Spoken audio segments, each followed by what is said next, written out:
I'm Carys. And I'm Nadine White. Every week, Gary and I usually talk about those stories in the news that are overreported and the ones that are going completely under the radar and not being talked about enough. Today, I have a very special co-host, as you just heard. It is the journalist, author, publisher, filmmaker, and the UK's first ever race correspondent and member of the Over Under WhatsApp crew, Nadine White. Hi. Thank you. Hi, Carys. This is Over the Top, Under the Radar.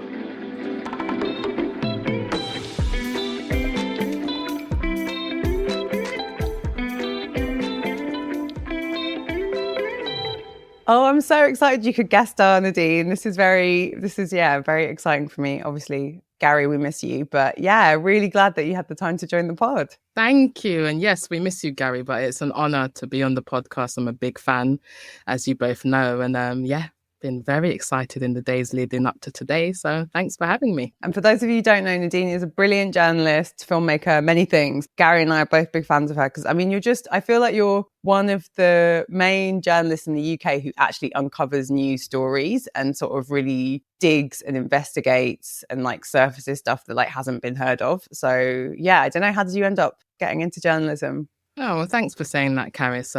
Yeah, it's been a journey. I was thinking about it the other day, and I've been in journalism for around 13 years. So the time's flown. Started out in broadcast as a production assistant at a local radio station in Brixton called Play Vibes, internet radio station. Worked at Choice FM, which is known for being, big name. One of the UK's leading Black-run radio stations. It was rebranded to Capital Extra back in 2013. But yeah, really cut my journalistic teeth, as it were, through my role as producer of the official reggae chart show at Choice FM. And from there, writing for various online and local outlets. Been a journey, but yeah, I've always been dedicated to highlighting important stories, serving the general public through news. I think news should be for everyone. I feel very strongly about the importance of amplifying marginalized perspectives and helping to place them where they should be, which is at the forefront of the news agenda. Also forgot to say, very importantly, you are a fellow South Londoner, and that is something that we bonded over a while ago. Yeah, represent. So happy. I'm so happy we're all South London now on the podcast this week. This is important.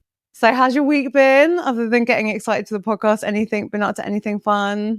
Getting ready for my mum's birthday on Sunday, and also very important, love Mumsy, big up Mumsy, and Easter. I am of Jamaican heritage, and when it comes to Easter, it's all about, or partly about, of course, not all about, the purchasing of bun and cheese and frying your fish and hardo breads. It's been. So wait, what is the Jamaican spread for Easter then? So your escovitch fish, which is a specific way of frying fish and garnishing fish. And typically we go for parrotfish or bream or snapper. I'm not too big on fried fish myself. I prefer a nice bit of salmon, actually. That's my favourite fish. So I'll be getting a few pieces. Salmon. Yeah, I love a bit of salmon. But yeah, hardo bread is part of the spread as well. The classic. White rice or rice and peas to go with the fish. And bun and cheese, which is, more of a treat than savoury dish. But those are the staples in a Jamaican household. I'm hungry already. Okay.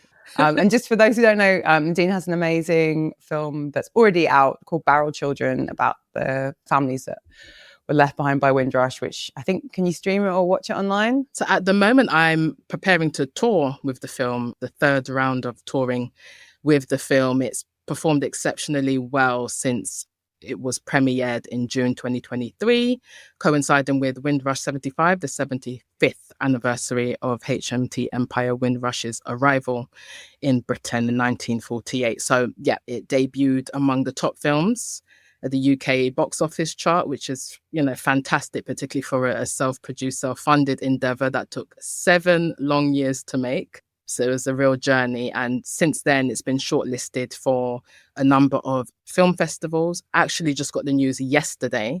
It's been selected for the Caribbean Film Festival in Trinidad and Tobago. Yes. So I'll be going to Trinidad. You get to go in June. Yes, that's definitely part of the plan. But yeah, it's been a journey. So I have been touring with the film. Took it to Jamaica last year. It's been to New Orleans. So there'll be some screening dates coming up this summer that I'll be announcing. So everyone who's interested in learning more, definitely follow me on social media where I'll be posting updates.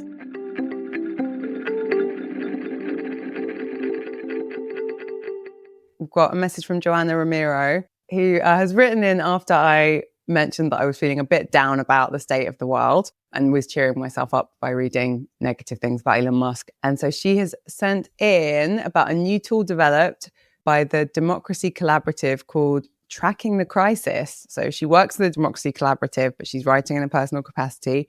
So Tracking the Crisis is a news aggregating tool that drops in your email inbox on Fridays, and it summarizes the events of the week in 2 chapters. So things that the US government and its allies are doing, and then acts and events of opposition, both institutional and grassroots.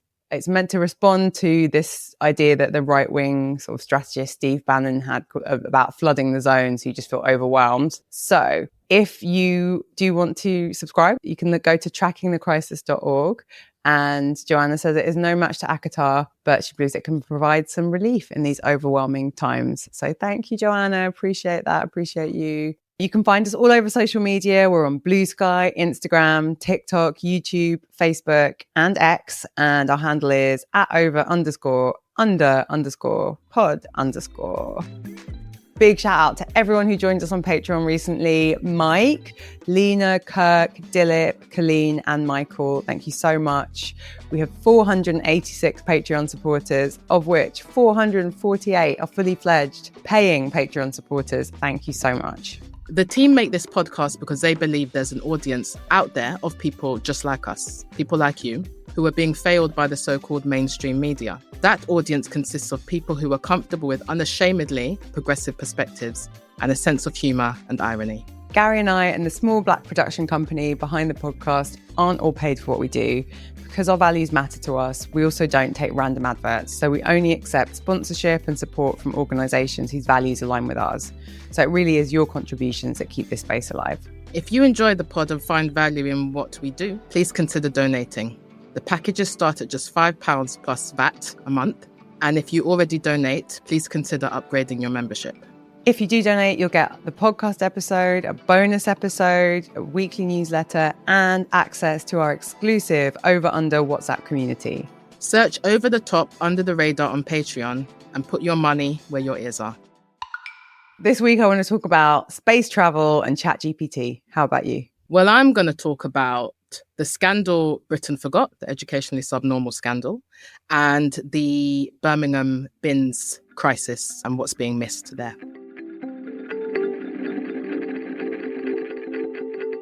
So I will kick off with my under the radar, which is the scandal that Britain forgot, the educationally subnormal scandal. So for those who aren't familiar, in 1960s and 70s Britain, hundreds of black children, many of Caribbean heritage, were labelled as educationally subnormal and wrongly sent to schools for disabled children. So in many cases, parents were not aware that there were these new schools for so-called educationally subnormal. They'd moved from the Caribbean recently themselves, and certainly the parents had faith in the system and high hopes for their kids' education. So black parents, teachers and activists, many of them resisted. That's, I do want to make that clear. They banded together and resisted this injustice, but it was pervasive. And as I say, at least hundreds of black children of that generation were affected. So I wanted to cite a report that was published in 1967, which showed that the proportion of black immigrant children, as they were described, in educationally subnormal schools was 28%, and about double that of those in mainstream schools, which stood at about 15%. And this report was published by the Inner London Education Authority. So there was this racist belief by, school leaders, teachers, those at the helm of power, that these black children were intellectually inferior. And there was even a fear that was cited in one report that too many black kids in class would depress white pupils. So that's the level of racism that we're talking about in relation to this incident. So some of the listeners will be familiar with Professor Gus John, trailblazer in terms of anti-racism and education. And he described this scandal as evidence of rampant racism. So the children, just to clarify the lead up to what happened, they were given culturally biased IQ tests by teachers that use language and vocabulary that many of the newly arrived Caribbean students were unfamiliar with. They failed these tests, and that was used as a justification for this warped racist notion that they were educationally subnormal, and hence they were sent to these schools. So it's a scandal. The ESN schools, many of them closed in the 1980s. If we look at the legacy of racism and discrimination and disparities in the education system today, we are witnessing in real time a situation where Black students are disproportionately excluded from school and placed in pupil referral units. So the legacy is there, it's strong, and it's something that isn't discussed in a meaningful way, and we're not seeing any real results being brought about as far as answers. It's a sad indictment on society that not everyone's familiar with the educationally subnormal scandal. There's a documentary that people can access. I think it's on BBC iPlayer now, called Subnormal. So for those who want to, please go ahead and check it out. But it's a live issue. Kim Johnson, the Labour MP, is calling for an inquiry, a government inquiry into the educationally subnormal scandal. And a group of survivors of this scandal are currently suing the government, and they're being represented by a law firm called Lead. So this is my under. I think it's something that should be discussed a lot more than it is being discussed. It's terrible. Yeah, it definitely gone under my radar. And I know Lead are like a firm that often acts on behalf of the little guy. I think it's a good one to bring to listeners' attention because it's something that happened in the past, but we see continuing in British schools today. And it in some ways gives an explanation for a lot of the racism that Black and brown children experience when they're in school. I think you said it very well at the beginning, that idea that you, especially if you're not incredibly privileged, you defer to these institutions, be it like you're a doctor or a teacher, and you just assume they have your best interests at heart. And just extra heartbreaking that, young people who were sort of vulnerable and parents who were trusting were let down by the state. Was it something that happened all around the country, or was it in specific areas? I believe that it was concentrated in London in particular, but it was a widespread issue that affected hundreds of kids. The exact number, as pointed out by Kim Johnson, the Labour MP who's calling for an inquiry, isn't widely known, which is why a government inquiry, would be so important. Yeah, I think it's also I think we're very good in the UK at seeing racism and structural racism as something that happened in America or apartheid South Africa.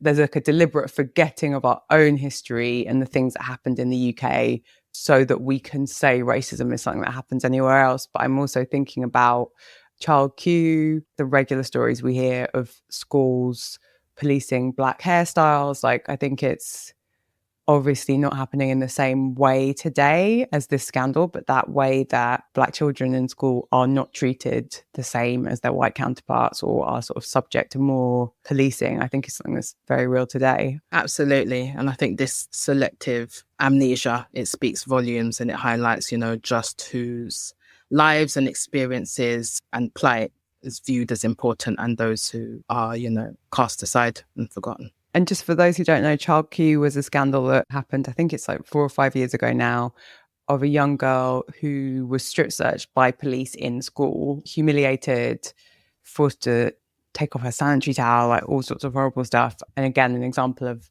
a Black child that was just criminalized. I think the claim was that she had drugs on her. Obviously, none were found, but it was just, an example of the way that Black children aren't always allowed to be children.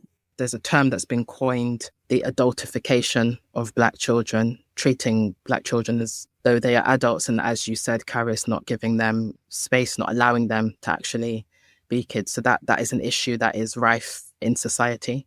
Again, it's something that's not discussed widely outside of cases that reach the mainstream news, like the Child Q case. The Child X case is another example of that as well, where a Black child was held at gunpoint by armed police after he was seen playing with a water pistol. So there are many examples like that. And I think outside of, as I say, instances where it reaches the press's attention and there's a bit of national conversation around it, there's a lack of consistent discussion about these issues. And so it goes under the radar for the most part. But as far as racism in schools, racist incidents have actually surged. There was a bit of reporting around that in recent months. And yet, when it comes to finding solutions to these issues, it seems that we're no way closer to establishing, a way forward. So it's bleak.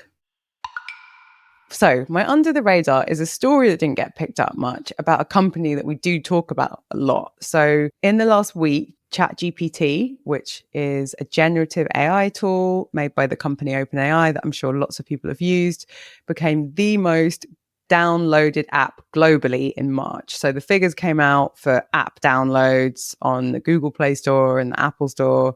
And for the first time, ChatGPT was in the number one spot. So more people were downloading ChatGPT than like Instagram or TikTok. This is overall. I wanted to talk about this because I didn't see it picked up very widely, even though ChatGPT is something a lot of us are talking about, lots of us are using.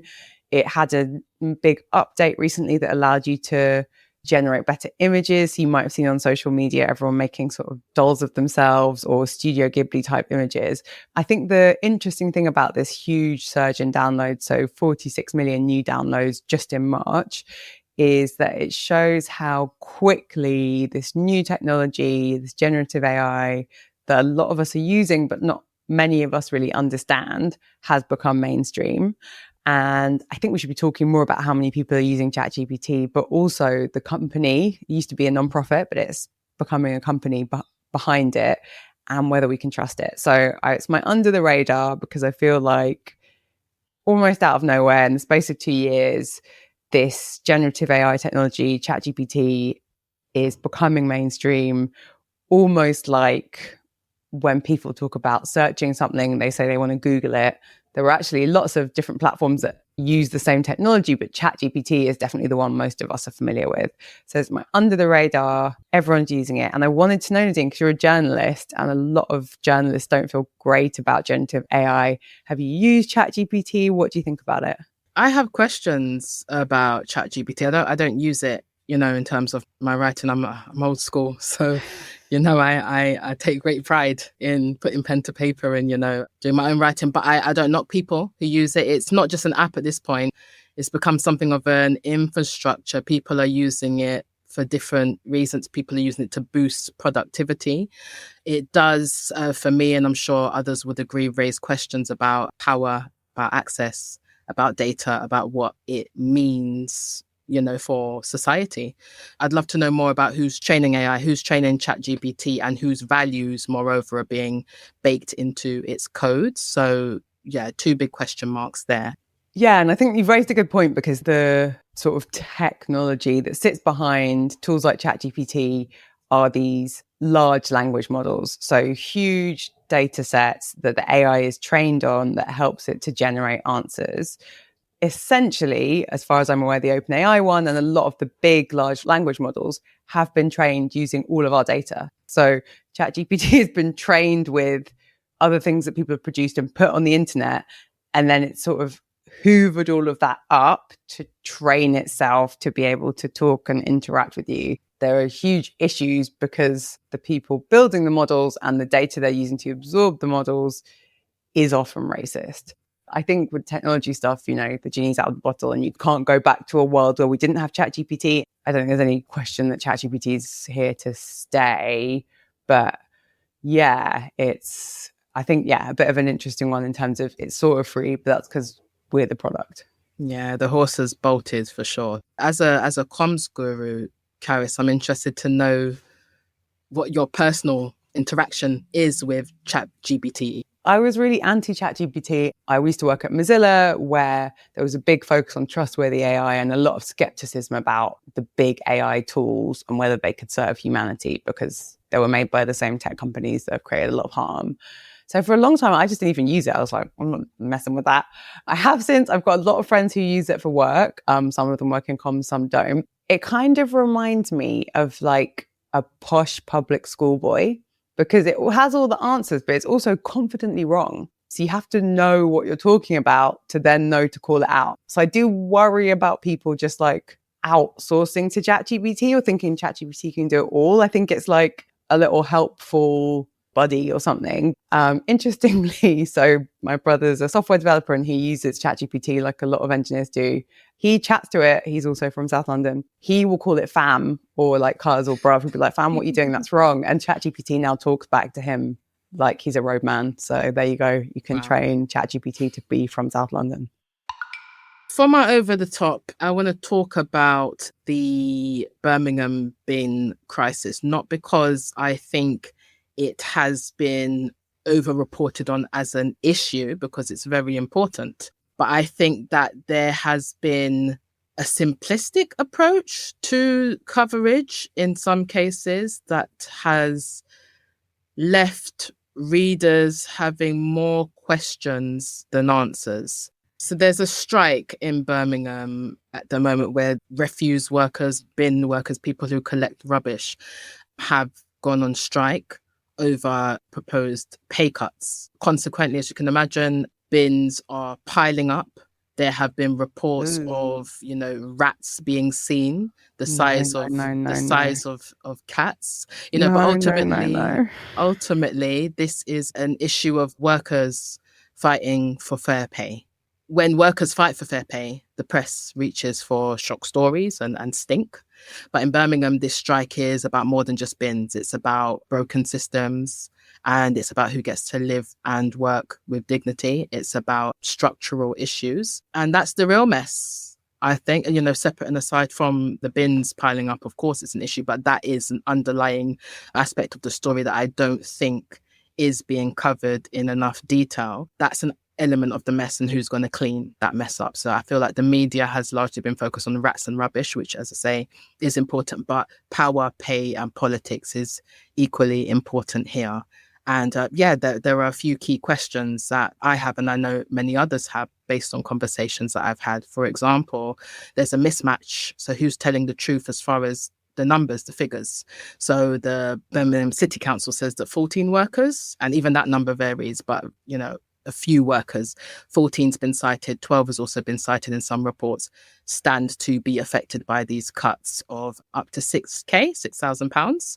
But Unite, the union representing the workers on strike, say 200 workers. And I've seen reports citing 150 workers stand to be affected with up to £8,000 worth of cuts. So there's a disparity there. There's a big discrepancy.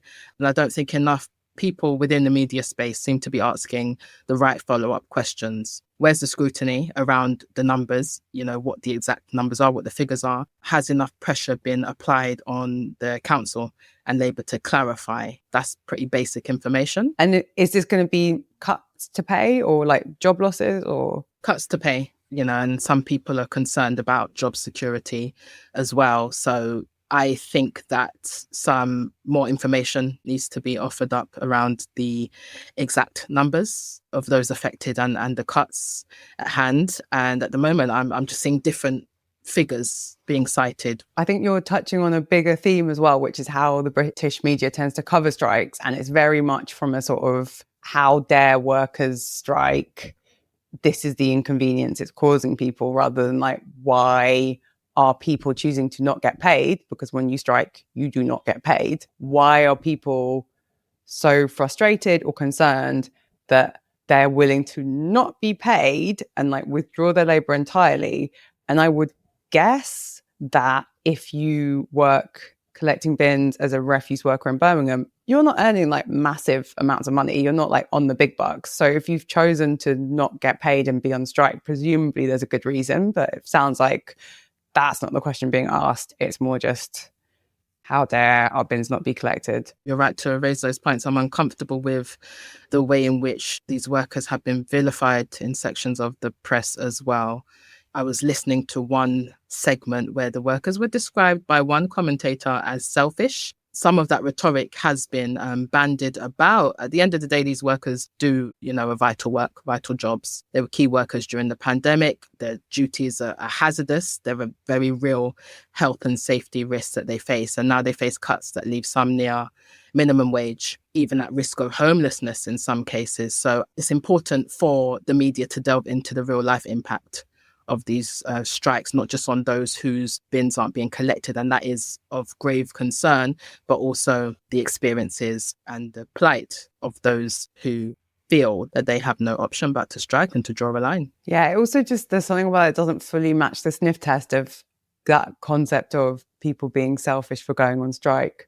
A lot of strikes, I don't know about this one, but a lot of strikes are about safety concerns. And certainly a lot of the rail strikes that we've seen, or some of the strikes we saw in the NHS, were people, yes, saying our pay and conditions aren't good, but also the cuts you're making will make things less safe for everyone. They're the ones, often the canary down the mine, saying like, this isn't working. This company, this employer is doing something that could be dangerous for you or could like jeopardize the service we provide. The government secured support from the army while this strike is ongoing, according to news reports. And it's worth clarifying that soldiers are not, reportedly, they're not being deployed to pick up rubbish, but a small number of office-based planners from the army, as I understand it, will provide logistical support. But I'm wondering about the costs. Presumably that'll be coming from central government, and then couldn't that same money go towards, securing a better package or paying the workers? There are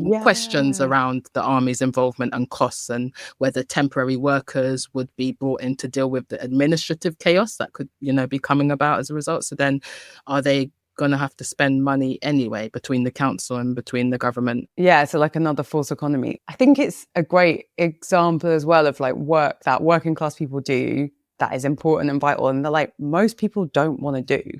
People don't want to take out their own bins. People don't want to be dealing with rats and chaos. And I mean, I can't speak for Birmingham, but there's a lot of wahala in the London bin system. I'm recording this from my mum's place, and like the politics around Lambeth bin collection, who's putting what in their bin, it's a madness in this borough alone, and also the borough that I live in. So it's just like, this is really important work that none of us want to do. I don't want to be touching bins. I don't want to be dealing with rats. I think the people who do that stuff, they should be well paid. Like, absolutely well paid. Need to put some respect on their name. Yeah, fully put respect on their name, because I don't want to be dealing with rats. For me, the coverage is missing for the most part. I won't say across the board, but for the most part, more scrutiny around how it is that the Birmingham City Council came to be bankrupt in the first place, because their bankruptcy and financial situation is being cited heavily, but delving into the reasons why the Oracle IT system implementation and how expensive that has been, austerity, cost of living crisis, like bigger mismanagement questions. Exactly, rising costs and reduced income for the council. Do you think part of that lack of scrutiny is because most journalists are based in London or from London? Like, do you think that it means that there's less good reporting? Or I definitely think that news has a tendency to be quite London-centric in its approach. So, I've no doubt that may have something to do with it, depending on which outlet you're referring to, I suppose, which news platform you're referring to. I think there are a number of different reasons why the right questions might not be being asked and why proper scrutiny isn't being applied here. Bins is also a bit of a British obsession. Like the Daily Mail had a campaign about wheelie bins once. I'm a bit older than you, Nadine, so this was like back in 2009, so that like shows the difference in age. Yeah. The Daily Mail ran a campaign to stop monstrous wheelie bins engulfing our streets. Oh, when was this? What year? 2009. We're going, it's a while ago. You were probably still in school. Yeah, there was 11. Yeah, oh wow. Just, like GCSE kind of days. It does say something about the Daily Mail, maybe even Britain, that like there will be a campaign against wheelie bins, but not a campaign to support bin workers. My over the top of this week, I think you'll have heard about it or you've seen it on social media. It's the Blue Origin space flight. So for those of you who haven't heard, Jeff Bezos, founder of Amazon, like most billionaires, is obsessed with space. His space company is called Blue Origin. And this week, Blue Origin had an all-woman space flight. So 6 women flew into space for 11 minutes. The 6 women included the singer Katy Perry, Jeff Bezos' fiance, Lauren Sanchez, and TV presenter Gayle King, who I love because she's Oprah's best friend and because, honestly, you need to look up the memes. She looked the least keen to be going on the flight and the most happy to be back on Earth. She looked very unbothered by the whole thing. So I'm not saying this isn't newsworthy at all. Personally, I think billionaires get too much free press coverage. And I think it's kind of weird how into space travel the billionaires are. And we should be more looking into why they're all obsessed with space, especially when Jeff Bezos doesn't pay taxes or treat people well on planet Earth. So I think it's concerning. But the main thing I'm just struggling with is I think too much coverage. And then there's sort of two types of coverage. One that is just, this is record breaking and amazing and so exciting. And then the other end of the spectrum is people being like, this is the death of feminism. Now, I don't know about you, but I do not consider Katy Perry to be a representative of feminism. Quite the opposite. And like, it's great there was an all-woman space crew. I think it's sort of a par on feminists to suggest that this space flight has anything to do with like us or our politics. So yeah, I'm sort of struggling with just the amount of press coverage for a billionaire's vanity project. There's a lot of other stuff we could be talking about with Jeff Bezos. There's rumors he's going to be allowed to buy TikTok. Don't like that idea. He doesn't pay his taxes. He barely gives money to charity. I don't want to see his weird sort of like, it's a bit phallic as well, like space project. And then, yeah, I just think I like Gayle King. I won't hear a word said against her. But Katy Perry does not represent feminism or indeed womankind. So yeah, that's my over the top. I think too much about the space. And also we cannot allow this space flight to represent feminism. I must say that I saw an article about this billionaire vanity project and I skim read it. Since then, I've seen memes and I've seen more coverage, quite a lot of coverage around it. And I just thought to myself, I couldn't give a monkey. I couldn't give a toss. I don't care. There's people on the breadline. There's all sorts going on in society. You know, it's the Birmingham crisis. There's a lot going on. Rats the size of cats. Rats the size of cats. And it just didn't speak to me as an important news item.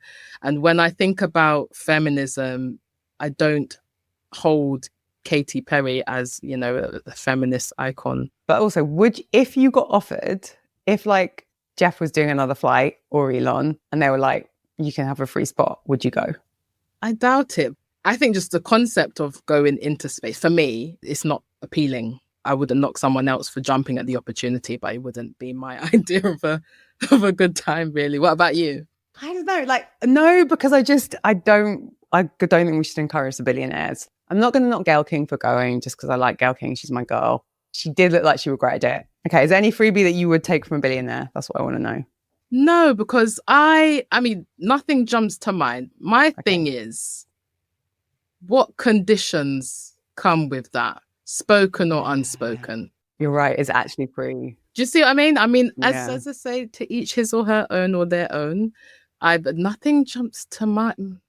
Maybe a lifetime supply of free flights to Jamaica because the prices to go Jamaica are crazy. Okay, there we go. And it's just creeping up every year. And Richard Branson come through. Does Virgin? Well, I must fly there. Absolutely, yeah. Virgin flies to Montego Bay. Yeah. Do you get offered a lot of free stuff as a journalist? Yeah, from time to time, from experiences, you know, like trips. But the understanding there is that you're going to write about, you know, that experience or that press trips. It's perhaps not classed as a freebie as such, but, you know, items, gifts, things like that. How do you decide? Is there stuff where you're like, I'm not going to touch this, that doesn't feel right? By and large, I think it depends on which platform you work for and what the terms and conditions are as far as your contract, what rules you need to subscribe to. But for me, it tends to be a conversation that's had between myself and editor or senior colleague, and also who the offering is coming from as far as the gift or the experience, and then you make a decision from there. But more often than not, I don't tend to take gifts. I'm here to hold power to account, hold the government's feet to fire, your reporting doesn't scream freebies. I'm not going to lie. Yeah, and it doesn't, no, I mean, I think it's a good question. The kind of reporting that I do doesn't exactly put me at the top of folks' Christmas cards list, depending on who you're talking to. And that's all right with me because I sleep at night, so... Thank you for listening to Over the Top and Under the Radar. Remember to like, subscribe, and leave a review wherever you get your podcasts. If you want to support the show, you can find us by searching Over the Top, Under the Radar on the Patreon website. You can sign up to our newsletter at overunderpod.com and connect with us on socials at over_under_pod_. And we're going to be at the podcast show live. So that's an in-person event on May the 20th. And we would love you to join us. You can get more info in our newsletter or online at thepodcastshowlondon.com. I will see you next week when Gary will return, and we unfortunately will not have Nadine, but thank you so much for joining us. You've been an amazing guest host. Thanks a lot. Thank you for having me, and I will be listening to the podcast as always. Keep up the great work, Carys, Gary and team. And yes, Over the Top, Under the Radar podcast is amazing.